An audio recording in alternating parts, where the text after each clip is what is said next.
அன்பான தேவ பிள்ளைகள் எல்லோருக்கும் இயேசு கிறிஸ்துவின் நாமத்தில் என்னுடைய வாழ்த்துக்களை தெரிவித்துக் கொள்கிறேன். தேவ பிள்ளைகளே, கடந்த வாரத்திலிருந்து ஒரு அருமையான சத்தியத்தை தியானிக்க ஆரம்பித்தோம். வெளிப்படுத்தல் 12ஆம் அதிகாரம் 11வது வசனத்திலிருந்து நாம் கர்த்தருடைய வார்த்தையின் சத்தியங்களை தியானிக்க ஆரம்பித்தோம். அதாவது வெளிப்படுத்தல் 12:11 பின்பகுதி சொல்லுகிறது, ஆட்டுக்குட்டியின் இரத்தத்தினாலும் தங்கள் சாட்சியின் வசனத்தினாலும் அவனை ஜெயித்தார்கள். தேவ பிள்ளைகளே, நாம் கடந்த வாரத்திலிருந்து என்ன தியானிக்க ஆரம்பித்தோம்? இந்த கடைசி காலத்தில் உலகத்திலே அநேக இயற்கை சீற்றங்கள், பலவிதமான கொள்ளை நோய், யுத்தங்களின் செய்தி, பஞ்சங்கள், பலவிதமான அழிவுகள் பூமியிலே இந்த நாட்களில் பெருகி வருகிறதை நாம் கண்கூடாக பார்த்து வருகிறோம். இவைகளெல்லாம் மத்தேயு 24 இயேசு சொன்ன கடைசி கால தீர்க்க தரிசனங்களின் நிறைவேறுதலாகத்தான் என்ன செய்கிறது இருக்கிறது. அப்போது இப்படிப்பட்ட வேதனைகளும் அழிவுகளும் உள்ள நாட்களில் தீர்க்க தரிசனங்களில் வெறும் அழிவுன்னு மட்டும் சொல்லப்படல. மத்தேயு 24:14 இந்த ராஜ்யத்தின் சுவிசேஷம் பூமியின் கடைசி பரியந்தமும் சாட்சியாக கர்த்தருக்கு சாட்சியாக பிரசங்கிக்கப்படும், அதற்கு பின்புதான் முடிவு வரும் என்று எப்படி உலகளாவிய அளவில் ஒரு சுவிசேஷ எழுப்புதல், ஒரு பெரிய ஆவிக்குரிய எழுப்புதல் வந்து திரள் கூட்ட ஜனங்களோடு ரட்சிக்கப்பட்டு வாழ்க்கைகள் மாற்றப்பட போகிற அந்த தீர்க்க தரிசனம் முக்கியமாக சொல்லப்பட்டிருக்கு. ஏனென்றால் அதற்கு பின்புதான் முடிவு வரும் என்று வேதம் சொல்லுகிறது. அப்போது அந்த வார்த்தை அப்போ நிறைவேற வேண்டிய கட்டாயம் என்ன செய்கிறது இருக்கிறது பாருங்க. ஆனால் இப்படிப்பட்ட அழிவுகள் வரும்போது அது எழுப்புதலுக்கு அடுத்த கர்த்தருடைய காரியங்களில் நாம் செயல்படுவதற்கு அது தடையாக என்ன செய்கிறது மாறுகிறது பாருங்க. அப்போது நாம் எப்படி தடைகளை ஜெயித்து கர்த்தருடைய சித்தத்தை வெற்றிகரமாய் செய்வது, அதை தான் இந்த வசனம் சொல்லித் தருது. என்ன சொல்லுது? ஆட்டுக்குட்டியான ஒரு இரத்தத்தினாலும், அதாவது இயேசு சிலுவையிலே நமக்காக எப்படி இரத்தத்தை சிந்தி பாடுபட்டு மரித்து உயிர்த்தெழுந்து எப்படி நமக்கு ரட்சிப்பை உண்டு பண்ணினார் என்ற அந்த சத்தியத்தின் அறிவை இப்பொழுது நம் வாயினால் அறிக்கை செய்யும் போது, தங்கள் சாட்சியின் வசனத்தினாலும், அதாவது தங்கள் வாயின் வார்த்தைகளிலே அந்த இயேசு சிலுவையிலே அவர் இரத்தத்தை சிந்தி என்ன செய்து முடித்தார் என்பதை அறிக்கை செய்யும் போது நாம் பிசாசின் மேல் ஜெயம் கொள்கிறோம். அவருடைய கிரியைகள் மேல் ஜெயம் கொண்டு தேவனுடைய சித்தத்தை வெற்றிகரமாய் நிறைவேற்ற முடிகிறது என்று சொல்லி நாம் அதற்காக தான் இந்த சத்தியத்தை கற்றுக்கொள்ள ஆரம்பித்தோம் என்று சொல்லி நாம் பார்த்தோம். அடுத்ததாக முக்கியமாக நாம் பார்க்க ஆரம்பித்தது என்னது? ஒரு முக்கியமான கேள்விக்கு பதில் சொல்ல ஆரம்பித்தோம். அது என்னது? ஏன் இந்த கடைசி காலத்திலே உலகத்தில் அழிவுகள் பெருகிறது என்ற காரணத்தை பார்க்க ஆரம்பித்தோம். அதற்கு வெளிப்படுத்தல் 12:12 நாம் பார்த்தோம். எப்படி பிசாசானவன் தனக்கு கொஞ்ச காலம் மாத்திரம்தான் இன்னும் உண்டென்று அறிந்து அவன் கோபம் கொண்டு இறங்கினபடியினால் உங்களுக்கு ஆபத்து வரும், அதாவது பூமியில் ஆபத்து உண்டாகுது என்று சொல்லி நாம் இந்த அழிவுகளுக்கு பின்னாடி பிசாசானவன் அவன் ஒரு மனுஷ கொலைபாதகனாய் எப்படி இருக்கிறான், யோவான் 8:44 மற்றும் யோவான் 10:10 எப்படி பிசாசு திருடவும் கொல்லவும் அழிக்கவும் வருகிறான் அன்றி வேறொன்றுக்கும் வருகிறான் என்ற அவனோட குணாதிசயங்களை பார்த்து அவன் இப்படிப்பட்டவனா இருக்கிறபடினால்தான் இயேசுனுடைய வருகையில் அவர் பிசாசை இந்த பூமியிலிருந்து அகற்றி அவனை பாதாளத்தில் என்ன செய்ய போகிறார்? அடைக்க போகிறார். அந்த தீர்க்க சிந்த வெளிப்படுத்தல் 20 நாம் வாசிக்கிறோம். அப்போது அவனுக்கு தெரியும் இந்த பூமியில் தனக்கு கொடுக்கப்பட்ட காலங்கள் முடிய போகுதுன்னு சொல்லி. அப்போ அதுக்கு முன்னாடி அவன் அழிந்து போவது மாத்திரம் இல்லை, எப்படியாவது அநேகரோட வாழ்க்கையை அழிக்க வேண்டும் என்று சொல்லி தான் அவன் தீவிரமாக இந்த பூமியிலே செயல்பட்டு இப்படிப்பட்ட அழிவுகளை உண்டாக்குகிறான் என்று சொல்லி நாம் தெளிவாக கற்றுக்கொண்டோம். அடுத்தது பார்த்தோம், இந்த அழிவுக்கு பின்னாடி இவைகளுக்கு கர்த்தர் காரணம் அல்ல என்பதை தெளிவாகவும் நாம் புரிந்து கொள்ள வேண்டும் என்ற சத்தியத்தையும் பார்த்தோம். அதை தான் நாம் கடந்த நிகழ்ச்சியின் இறுதியில் பார்க்க ஆரம்பித்தோம். நாம் அதை இன்றைக்கு தொடரும் பாருங்க. யாக்கோபு 4ஆம் அதிகாரம் 7வது வசனத்தை நாம் இப்பொழுது மறுபடியும் வாசிக்கிறேன் பாருங்கள். யாக்கோபு 4ஆம் அதிகாரம் 7வது வசனம். ஆகையால் தேவனுக்கு கீழ்ப்படிந்திருங்கள், பிசாசுக்கு எதிர்த்து நில்லுங்கள், அப்பொழுது அவன் உங்களை விட்டு என்ன செய்வான்? ஓடி போவான். தேவ பிள்ளைகளே, நாம் இந்த உலகமெங்கும் நடக்கிற அந்த அழிவுகளுக்கு பிசாசு தான் காரணம் என்ற அந்த சத்தியத்தை ஏன் தெளிவாய் புரிந்து கொள்ள வேண்டும் என்ற காரணத்தை இப்பொழுது நான் உங்களோடு பகிர்ந்து கொள்ள விரும்புகிறேன். பாருங்கள் தேவ பிள்ளைகளே, இப்பொழுது இந்த அழிவுகள்லாம் எடுத்துக்காட்டிருக்கு. இந்த உலகத்தில் இந்த உண்டாயிருக்கிற அந்த கொள்ளை நோய், இப்போது கர்த்தர் தான் இந்த கொள்ளை நோயை ஏதோ ஒரு காரணத்துக்கு அனுமதித்திருக்கிறார், அனுப்பியிருக்கிறார் அப்படின்னு சொல்லி நாம் நம்புவோமானால் பாருங்க, நாம் எப்படி பாருங்க, கர்த்தர் ஒன்று கொடுத்ததை எப்படி எடுக்கும்படி நாம் எப்படி ஜெபிக்க முடியும்? ஏன்னா வேதத்தில் போட்டிருக்கு, கர்த்தருடைய கிருபை வரங்களும் அழைப்பும் மாறாதவைகள் என்று சொல்லி. அவர் ஒன்று கொடுத்தாச்சுன்னா அவர் அதை திரும்ப என்ன செய்ய மாட்டார், எடுக்க மாட்டார். பாருங்க, கொடுத்ததான். அப்போது கர்த்தர் தான் கொள்ளை நோய் ஏதோ ஒரு காரணத்துக்கு அனுமதித்தார் அப்படின்னு சொன்னால், ஆண்டவரே இந்த கொள்ளை நோயிலிருந்து எங்களை விடுவீங்கன்னு சொல்லி நம்மளால் என்னது ஜெபிக்க முடியாது. அந்த ஜெபம் வேலையும் என்ன செய்யாது பாருங்க. ஏன்னா அது வேத சத்தியத்துக்கு புறம்பாக என்ன செய்து இருக்குது. நம்முடைய அடிப்படை நம்பிக்கையே வரல தவறாக என்ன செய்து இருக்குது. உலகத்தில் உள்ள கொள்ளை நோயும் கர்த்தருக்கு சம்பந்தமே என்னது கிடையாது. முதல்ல அதுக்கு பின்னாடி பிசாசு தான் என்ன செய்யறான் இருக்கிறான். அப்போது யோசிச்சு பாருங்க. அப்போது இருதயத்தில் வந்துட்டு கர்த்தாவே என்ன நோக்கத்துக்கு அந்த கொள்ளை நோயை அனுமதிச்சிங்க அப்படின்னு சொல்லிட்டு தப்பாக நான் நம்பிக்கிட்டு இப்போ நான் கர்த்தருடைய சமூகத்தில் போய், ஆண்டவரே எங்களை இந்த கொள்ளை நோயிலேருந்து பரிபூர்ணமாக விடுவீங்க, எப்படியாவது விடுதலையை தாங்க நான் ஜெபிச்சா, யோசிச்சு பாருங்க, இருதயத்தில் ஒரு தப்பான நம்பிக்கை வச்சுட்டு நான் போய் ஜெபிச்சா அந்த ஜெபத்துக்கு எப்படி பதில் வரும்? வராது பாருங்க. அப்போது அதனால தான் தேவ பிள்ளைகளே, சத்தியத்தை சரியாக என்ன செய்யணும்? புரிஞ்சு வைத்து கொள்ள வேண்டும். சத்தியத்தை சரியான முறையில் நீங்கள் புரிந்து கொண்டாதான் நீங்கள் சரியான முறையில் என்ன செய்ய முடியும்? ஜெபிக்க முடியும். அப்போது பிசாசு தான் இப்படிப்பட்ட அழிவுகளுக்கு காரணம் என்று நான் புரிந்து கொண்டு விட்டால் இப்போ நான் ஜெபிக்கலாம் பாருங்க. வேதம் சொல்லுகிற மாதிரி, எங்கே சொல்லுகிற மாதிரி, பிசாசுக்கு எதிர்த்து என்ன செய்யுங்க? நில்லுங்க. ஜெபத்தில் இந்த மாதிரி அழிவின் கொள்ளை நோய்களுக்கு இப்போ நான் என்ன செய்ய முடியும்? எதிர்த்து நிற்க முடியும். அவைகளிலிருந்து நமக்கு விடுதலை பெறும்படி வைராக்கியமாக நான் என்ன செய்ய முடியும்? ஜெபிக்க முடியும். பிசாசை கட்டி இயேசு சொல்கிற மாதிரி பாருங்க, மத்தேயு 16ஆம் அதிகாரத்தில் 19வது வசனத்தில் இயேசு சொல்லுகிற அந்த ஜெப ஊழியத்தை நான் என்ன செய்ய முடியும்? சரியான முறையில் நான் வேதத்தை புரிந்து கொண்டு விட்டால் இப்போ அதை செய்ய முடியும் பாருங்க. மத்தேயு 16:19, பரலோக ராஜ்யத்தில் திறவுகோள்களை நான் உனக்கு தருவேன், பூலோகத்திலே நீ கட்டுகிறது எதுவோ அது பரலோகத்திலும் என்ன செய்யப்படும்? கட்டப்பட்டிருக்கும். பூலோகத்திலே நீ கட்டவிழ்ப்பது எதுவோ அது பரலோகத்திலும் என்ன செய்யப்பட்டிருக்கும்? கட்டவிழ்க்கப்பட்டிருக்கும் என்றார். அப்போ யோசித்து பாருங்க தேவ பிள்ளைகளே, இங்கே ஆண்டவர் ஒரு ஜெப ஊழியத்தை பற்றி சொல்கிறாரு. என்ன சொல்கிறாரு? ஜெபத்தில் நீ எதை கட்டுறியோ அது பரலோகத்தில் கட்டப்படும், ஜெபத்தில் எதை கட்டவிழ்க்கிறியோ அது பரலோகத்திலே கட்டவிழ்க்கப்படும் சொல்கிறார். அப்போ யோசித்து பாருங்க, பிசாசு தான் இந்த கொள்ளை நோய்க்கு பின்னாடி இருக்கிறான், இந்த உலகத்தில் உள்ள அழிவுகளுக்கு பின்னாடி இருக்கிறான்னு நம்ம உணர்ந்துட்டோம்னா இப்போ நான் ஜெபத்தில் என்ன செய்யலாம்? கட்டலாம்.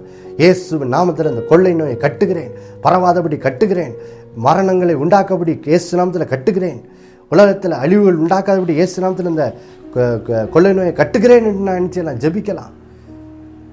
இன்னும் மற்றவித அழிவுகள், யுத்தங்களின் செய்தியும் கேள்விப்படும் போட்டிருக்கு. அப்போ நம்ம ஜெபிக்கலாம். இயேசுவின் நாமத்தில் இந்த யுத்தங்கள் வந்து தேசத்தின் சமாதானம் கெட்டு போகாதபடி, இந்த யுத்தங்கள் ஏற்படாதபடி இயேசு நாமத்தில் அதை நான் கட்டுகிறேன் என்று சொல்லி என்ன செய்யலாம்? ஜெபிக்கலாம். இயேசுவின் நாமத்தில் நான் தேசங்களுக்கு இடையே சமாதானத்தை கட்டவிழ்த்து விடுகிறேன், சமாதானம் இருக்கட்டும் என்று சொல்லி நம்ம என்ன செய்யலாம்? ஜெபிக்கலாம் பாருங்க. ஆனால் கர்த்தர் தான் இந்த அழிவுகளுக்கு பின்னாடி இருக்காருன்னு சொன்னால் நான் இப்படி என்ன செய்ய முடியாது? ஜெபிக்க முடியாது.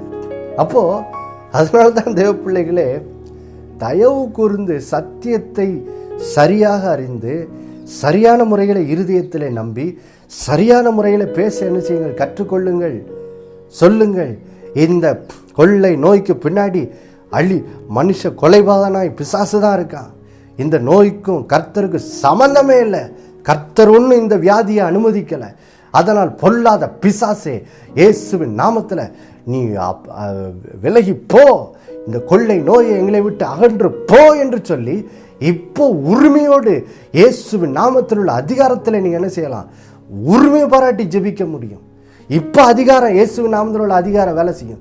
இயேசுவின் நாமத்தில் உள்ள விசுவாசம் வேலை செய்யும். பாருங்க, சத்தியத்தை சரியா அறிஞ்சு கொண்டா இப்போ விசுவாசம் வேலை செய்யும்.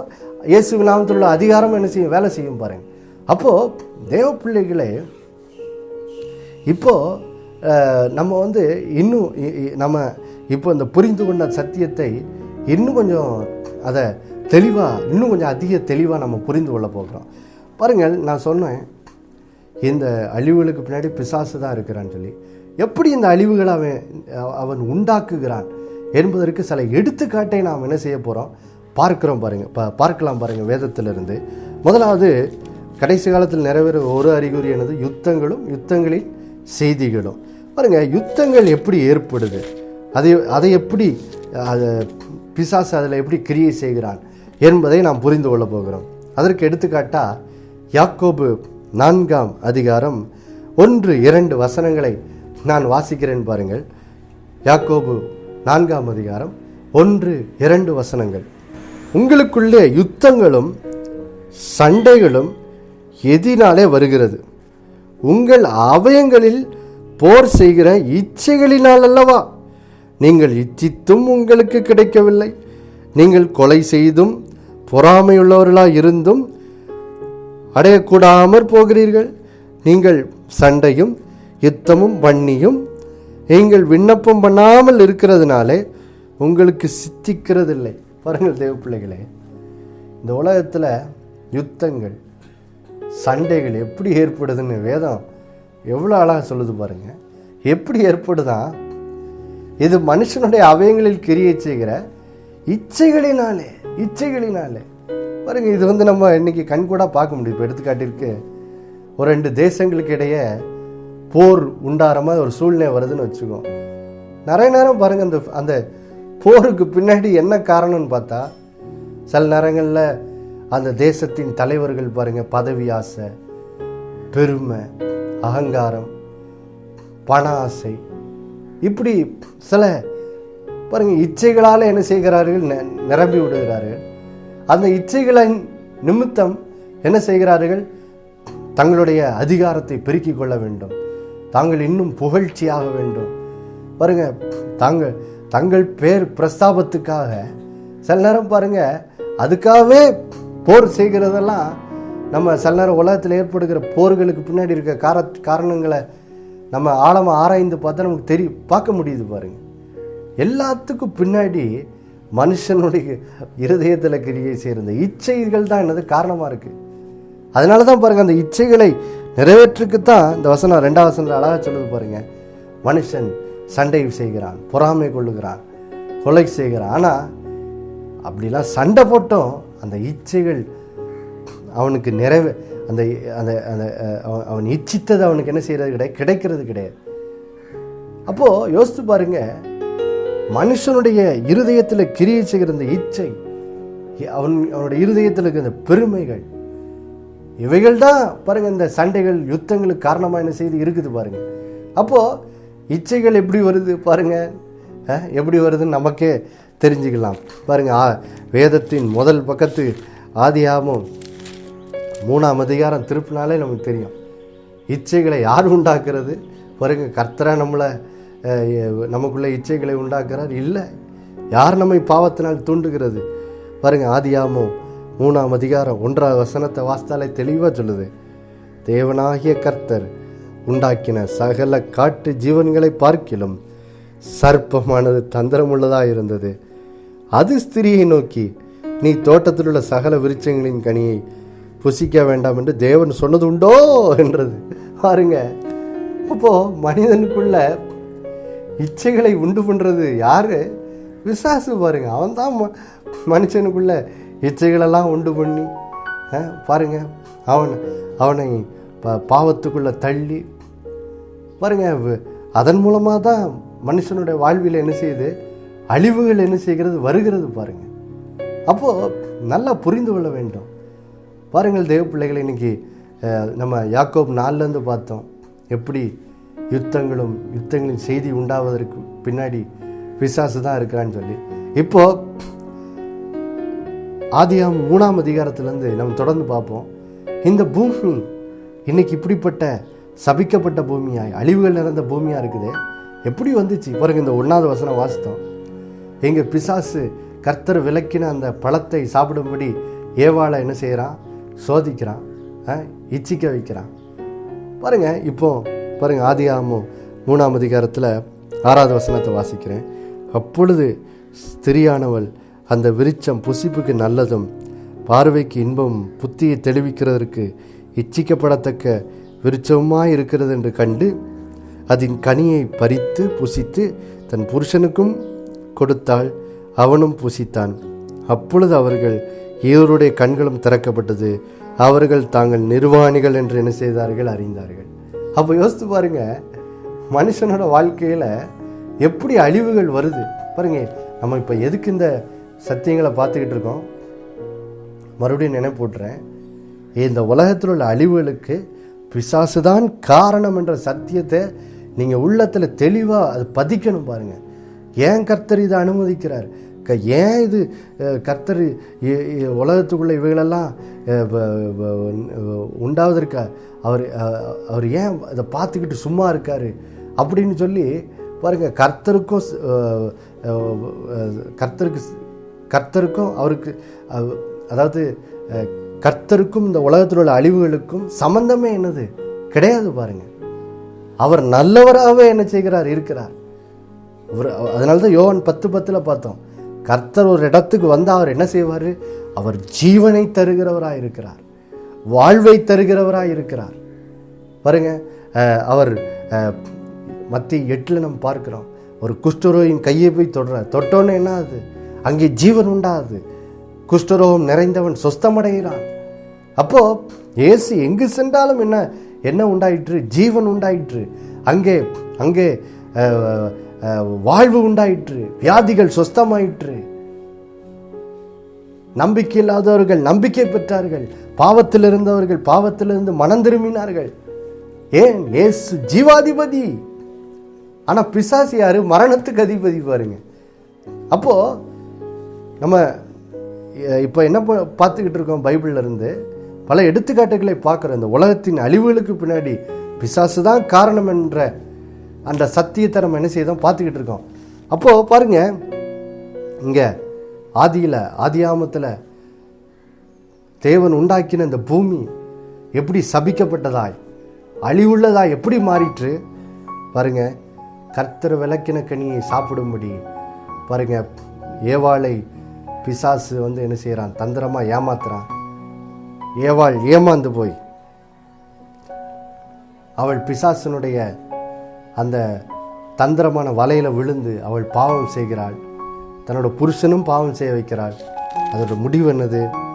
ஆதியாகமம் 3 அதிகாரம் 17வது வசனத்தில் வேதம் சொல்லுகிறது, பின்பு அவர் ஆதாமை நோக்கி, நீ உன் மனைவியின் வார்த்தைக்கு செவி கொடுத்து புசிக்க வேண்டாம் என்று நான் உனக்கு விலக்கின விருட்சத்தின் கனியை புசித்தபடினாலே பூமி உன் நிமித்தம் சபிக்கப்பட்டிருக்கும், அது உனக்கு முள்ளும் குறுக்கும் முளைப்பிக்கும், நீ பூமியிலிருந்து எடுக்கப்பட்டபடினால் பூமிக்கு திரும்பட்டும், உன் முகத்தின் வேர்வையால் ஆகாரம் புசிப்பாய் என்று சொல்லி பாருங்க. ஆதியாகமம் 3 17 18 19 வசனத்தில் வாசிக்கிறோம். இப்போ பாருங்க தேவ பிள்ளைகளே, இங்கே தெளிவாக பார்க்குறோம், தேவன் ஒன்றும் இந்த சபிக்கப்பட்ட பூமி என்ன செய்யலை, உண்டாக்கலை. இந்த பூமி எப்படி சாபமாக மாறிச்சு, எப்படி முள்ளும் குறுக்கும் நிறைந்த பூமியாக மாறிச்சு, எப்படி முகத்தின் வேர்வையால் தான் இனி வாழ வேண்டும் என்ற அந்த சாபம் எப்படி உண்டாயிற்று. கர்த்தர் தெளிவாக சொல்றாரு, நான் உனக்கு புசிக்க வேண்டாம் என்று சொன்ன அந்த கனியை நீ என்ன செய்த, உன் மனைவியின் பேச்சை கேட்டு, உன் மனைவி பிசாசின் பேச்சை கேட்டு இது பண்ண, அவள் விழுந்த வலையில் இப்போ நீ என்ன செய்கிற, விழுந்ததுனால உன்னோட பாவத்தின் நிமித்தமாக தான் இந்த பூமி சபிக்கப்பட்டிருக்குன்னு ஆண்டவர் சொல்கிறார். அப்போது யோசித்து பாருங்க, இங்கே நமக்கு தெளிவாக தெரியுது இந்த பூமி இப்படி நரகமாக மாறின காரணம் யார்? பிசாசு தான். எப்படி மாத்திரான்? மனுஷனை ஏமாற்றி மனுஷனுடைய இருதயத்தில் பொய்யை விதைத்து தந்திரமாக பேசி அவனை பாவத்தில் என்ன செய்கிறான்? விழ வைக்கும்படி அவன் என்ன செய்கிறான்? தூண்டுகிறான். இப்பொழுது மனிதன் அதுக்கு இடம் கொடுக்கும்போது, அவன் பிசாசின் பொய்களுக்கு இடம் கொடுக்கும்போது பாருங்க, கடைசியில் வாழ்வில் என்ன செய்து என்ன உண்டாகி விடுகிறது? அழிவுகள் உண்டாகி விடுகிறது. அப்போது தேவ பிள்ளைகளே, இப்போ 2 எடுத்துக்காட்டு பார்த்தோம். யாக்கோபு 4 எப்படி யுத்தங்களில் செய்தி உண்டாதுன்னு பார்த்தோம். அதுக்கு பின்னாடி அதில் எப்படி பிசாசு கிரியை செய்கிறான்னு பார்த்தோம்.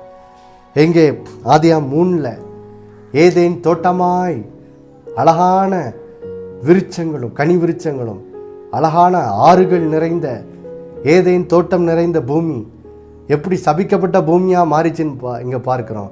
எப்படி பிசாசு மனுஷனை பாவம் செய்யும்படி தந்திரமாக ஏமாற்றி அதன் மூலமாக தான் இது மாறிச்சின்னு பார்க்குறோம். அப்போ எல்லாத்துக்கும் பின்னாடி, எல்லா அழிவுகளுக்கு பின்னாடி யார் இருக்கா? பிசாசு தான் கிரியை செய்கிறான் பாருங்க. இப்போ ஆதியாகமம் 4ஆம் அதிகாரத்துக்கு வருவோம் பாருங்க. இப்போ 5-6 வசனங்கள் பாருங்க. இங்கே காயினையும் அவன் காணிக்கையும் அவர் அங்கீகரிக்கவில்லை. அப்பொழுது காயினுக்கு மிகவும் எரிச்சல் உண்டாகி அவன் முகநாடி வேறுபட்டது. அப்பொழுது கர்த்தர் காயினை நோக்கி, உனக்கு ஏன் எரிச்சல் உண்டாயிற்று? உன் முகநாடி ஏன் வேறுபட்டது?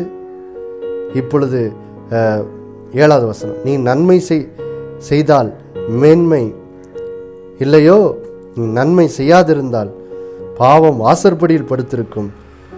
அவன் ஆசை உன்னை பற்றி இருக்கும், நீ அவனை ஆண்டு கொள்ளுவா என்றார். காயின் தன் சகோதரனாகிய ஆபேலோட பேசினான்.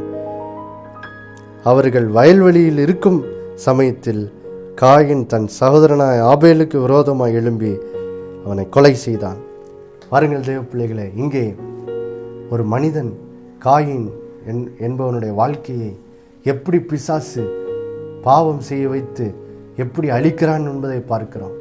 பாருங்கள் தேவ பிள்ளைகளே, இங்கே பாருங்க, காயினுடைய இருதயத்தில் அவனுடைய சகோதரனுக்கு விரோதமாக என்ன செய்கிறான்? பொறாமை கொள்ளும்படி வைத்து பாருங்க, கர்த்தர் காயின் பாவம் செய்யாதபடி அவனை தடுப்பதற்கு அவன்கிட்ட பேசுகிறார். பேசினாலும் காயின் கர்த்தருடைய சத்தத்துக்கு கீழ்ப்படியாமல் பாருங்க, பிசாசனுடைய அந்த பாவ எண்ணங்களுக்கு இடம் கொடுக்குறான். கடைசியில் அவன் பாருங்க கொலைகாரனாக மாறி கடைசியில் அதன் மூலம் அவனோட வாழ்க்கை எப்படி ஆயிற்று? கீழே பாருங்க. இப்போது ஆதியாகமம் 4ஆம் அதிகாரம் 12வது வசனத்திலிருந்து வாசிக்கிறேன். நீ நிலத்தை பயிரிடும்போது அது தன் பலனை இனி உனக்கு கொடாது, நீ பூமியில் நிலையற்று அலைகிறவனாயிருப்பாய் என்றார். பாருங்க, ஒரு நல்ல ஆசீர்வதிக்கப்பட்ட வாழ்க்கை வாழ வேண்டிய காயின் அவனோட வாழ்க்கை சபிக்கப்பட்ட வாழ்க்கையாக மாறுது. எப்படி பிசாசு காயினை பாவம் செய்யும்படி பாருங்க, அவனோட உள்ளத்திலே பாவ குணத்தை விதைக்கிறான். அதுக்கு காயின் இடம் கொடுக்கிறான். அதன் மூலம் அழிவு என்ன செய்து உண்டாகுது. அப்போது தேவ பிள்ளைகளே, நாம் வேதத்திலிருந்து பல எடுத்துக்காட்டு மூலம் தெளிவாய் பார்த்தோம். இந்த உலகத்தின் அழிவுகளுக்கு காரணம் யாரு? பிசாசு தான். கர்த்தர் யாரு? அவர் ஜீவனை கொடுக்கிறவராக இருக்கிறார். அவர் ஜீவனை மாத்திரமே கொடுக்கிறவர். அவர் நம்மை இந்த உலகத்தின் அழிவிலிருந்து ரட்சிக்கிறவராக என்ன செய்கிறார்? இருக்கிறார் பாருங்க. அப்போ அதனால நீங்க தெரிந்து கொள்ள வேண்டும், அழிவுகளுக்கு பின்னாடி இருப்பது யாரு? பிசாசு. கர்த்தருக்கும் அழிவுக்கும் எந்த சம்பந்தமும் என்னது கிடையாது என்பதை நீங்கள் தெளிவாக என்ன செய்யலாம்? இப்பொழுது இந்த சத்தியங்களின் மூலம், இந்த வேதவசனம் மூலம் நீங்கள் புரிந்து கொள்ளும் போது இப்போ நீங்கள் என்ன செய்யலாம்? ஜபத்தில் உரிமையாய் ஜபிக்கலாம். பிசாசை ஜபத்தில் எதிர்த்து நின்று வருங்க, அவன் கொண்டு வருகிற அழிவுகள் மேல் ஜபத்திலே இயேசு கிறிஸ்துவின் இரத்தத்தினாலும் சாட்சியின் வசனத்தினால் நாம் ஜெயம் கொண்டு நாம் இப்பொழுது தேவனுடைய சித்தத்தை என்ன செய்ய முடியும்? இந்த பூமியில் வெற்றிகரமாக என்ன செய்ய முடியும்? செய்ய முடியும். நாம் ஜெபிக்கலாமா? இன்று கேட்ட சத்தியத்தின்படி நாம் ஜெபிக்கலாமா? அன்புள்ள பரலோக பிதாவே, ஆண்டவராய் இயேசு கிறிஸ்து நாமத்தில் நான் ஜெபிக்கிற ஆண்டவரே, இந்த நாளிலே பேசின இந்த அன்பின் வார்த்தைகளுக்காய் ஸ்தோத்திரம். வேதத்திலிருந்து எவ்வளோ அழகா தெளிவாக எங்களுக்கு கற்றுக் கொடுத்தீங்க ஆண்டவரே. எங்கள் வாழ்க்கையில் எப்படி அழிவு வருகிறது என்று சொல்லி, இந்த பூமியில் எப்படி அழிவு உண்டாகிறது, இதற்கு கர்த்தர் காரணம் அல்ல, பிசாசு தான் மனுஷனுடைய இருதயத்திலே இச்சைகளையும் பாவத்தின் எண்ணங்களையும் விதைத்து மனுஷனை பாவம் செய்ய தூண்டி மனுஷன் அதுக்கு இடம் கொடுக்கும் போது அவனோட வாழ்க்கையில் அழிவு உண்டாகிறது என்று சொல்லி நாங்கள் ஆதாம் ஏவாள் வாழ்க்கையிலிருந்து, காயின் வாழ்க்கையிலிருந்து மற்றும் யாக்கோபு 4 கற்றுக்கொண்டோமே. கர்த்தாவே, இந்த சத்தியத்தின் அறிவு உடைய பிள்ளைகளுடைய இருதயத்தில் ஆழமாய் பதியட்டும். இந்த வார்த்தைகள் உள்ளே ஆழமாய் பதியட்டும் ஆண்டவரே, இயேசுவின் நாமத்தில். கர்த்தருக்கும் இந்த உலகத்தில் உள்ள அழிவுகளுக்கும் சம்பந்தம் இல்லை. அவர் ஒன்றும் இந்த அழிவுகளை அனுமதிக்கவில்லை என்பதை உடைய பிள்ளைகள் இதன் மூலம் தெளிவாய் புரிந்து கொள்ளட்டும் ஆண்டவரே. சத்தியத்தினாலே விடுதலை பெறட்டும். அதன் மூலம் இந்த நாளில் நம்முடைய பிள்ளைகள் ஏதோ ஒரு சரீரத்தில் ஒரு உபாதை, ஒரு வியாதி இருந்தால், அல்லது வாழ்க்கையில் எந்த கஷ்டத்தின் வழியாக கடந்து போனாலும் இப்பொழுது இரட்சகராகிய இயேசு தங்களை விடுவிக்கிறவர் என்பதை நம்முடைய பிள்ளைகள் உணர்ந்து இப்பொழுது இயேசுவின் நாமத்தை கூப்பிடட்டும் ஆண்டவரே. கூப்பிட்டு இப்பொழுதே இயேசுவின் நாமத்தில் நம்முடைய பிள்ளைகளோட வாழ்விலே அந்த கஷ்டங்களிலிருந்து விடுதலை உண்டாக இயேசுவின் நாமத்தில் ஜெபிக்கிறேன். விடுதலை தந்ததுக்காய் நன்றி. இயேசுவின் நாமத்தில் ஜெபிக்கிறோம் எங்கள் நல்ல பிதாவே. ஆமேன், ஆமேன்.